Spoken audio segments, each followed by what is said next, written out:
ಇವತ್ತು ನಮ್ಮ ಭಾರತೀಯ ಸೈನ್ಯ ತಕ್ಕ ಉತ್ತರವನ್ನು ಪಾಕಿಸ್ತಾನಕ್ಕೆ ಕೊಟ್ಟಿದೆ. ಪಾಕಿಸ್ತಾನದ 9 ನೆಲೆ ಮೇಲೆ ಧ್ವಂಸ ಮಾಡಿದೆ. 100ಕ್ಕೂ ಹೆಚ್ಚು ಸಾವು ಇವತ್ತಾಗಿದೆ. ಆದರೆ ಇನ್ನೂ ಕೂಡ 20-21 ಉಗ್ರರ ನೆಲೆಗಳಿದೆ ಅಂತ ಅಂದ್ಬಿಟ್ಟು ಕೂಡ ಕಂಡುಹಿಡಿದಿದ್ದಾರೆ.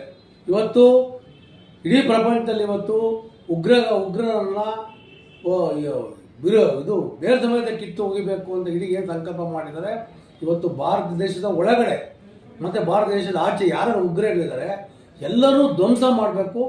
ಇಡೀ ಭಾರತದಲ್ಲಿ ಇವತ್ತು ಏನೇನು ಶಾಂತಿ ನೆಲೆಸಬೇಕು. ಆ ದೃಷ್ಟಿಯಿಂದ ಇವತ್ತು ಕಾಂಗ್ರೆಸ್ಗೆ ಕೂಡ ನಾವು ಮನವಿ ಮಾಡ್ಕೊತೀವಿ.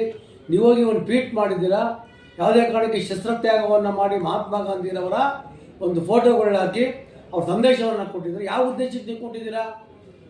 ಯಾರಿಗೆ ನೀವು ಬೇರೆ ಯಾವುದೋ ಒಬ್ಬರ ಇದಕ್ಕೆ ಸಂತೋಷ ಪಡಿಸೋದಕ್ಕೆ ಈ ಥರ ಒಂದು ಟ್ವೀಟ್ ಹಾಕಿ ಸರಿ ಇಲ್ಲ. ದಯವಿಟ್ಟು ಆ ಟ್ವೀಟ್ನ ವಾಪಸ್ ತಗೊಂಡು ನೀವು ಮಲ್ಲಿಕಾರ್ಜುನ ಖರ್ಗೆ ಅವರು, ರಾಹುಲ್ ಗಾಂಧಿರವರು ಪ್ರತಿಯೊಬ್ಬರು ಕೂಡ ಒಂದು ಬೆಂಬಲವನ್ನು ಕೊಡ್ತಿರ್ಬೇಕಾದ್ರೆ KPCCಯಲ್ಲಿ ಒಂದು ಟ್ವೀಟ್ ಹೇಳ್ತಾ ಇದೆ, ಮಹಾತ್ಮ ಗಾಂಧಿಯವರ ಒಂದು ಭಾವಚಿತ್ರವನ್ನು ಹಾಕಿ ಇವತ್ತು ಶಸ್ತ್ರವನ್ನು ತ್ಯಾಗ ಮಾಡಬೇಕು, ಶಾಂತಿಯನ್ನು ಬಯಸಬೇಕು ಅಂತ ನೀವು ಹೇಳಿ ಸುಳ್ಳು. ಇದು ಇವತ್ತು ನಿಮ್ಮ ನಿಜ ರೂಪ ಇವತ್ತು ಗೊತ್ತಾಗ್ತಾ ಇದೆ, ಜನಗಳಿಗೆ ಗೊತ್ತಾಗ್ತಾ ಇದೆ ಕಾಂಗ್ರೆಸ್ ಯಾವ ಸಂದೇಶವನ್ನು ಕೊಡ್ತಾ ಇದೆ ಅಂತ ಅಂದ್ಬಿಟ್ಟು ಇವತ್ತು ಜನ ತಿಳ್ಕೋಬೇಕು. ಇವತ್ತು ನಾವು ದಯವಿಟ್ಟು ನೀವು ಕೈ ಮುಗಿದು ಹೇಳ್ತೀವಿ, ನಾವೆಲ್ಲರೂ ಒಂದೇ, ನಾವೆಲ್ಲರೂ ಭಾರತೀಯರೇ.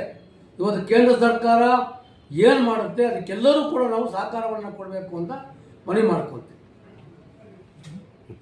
Thank you.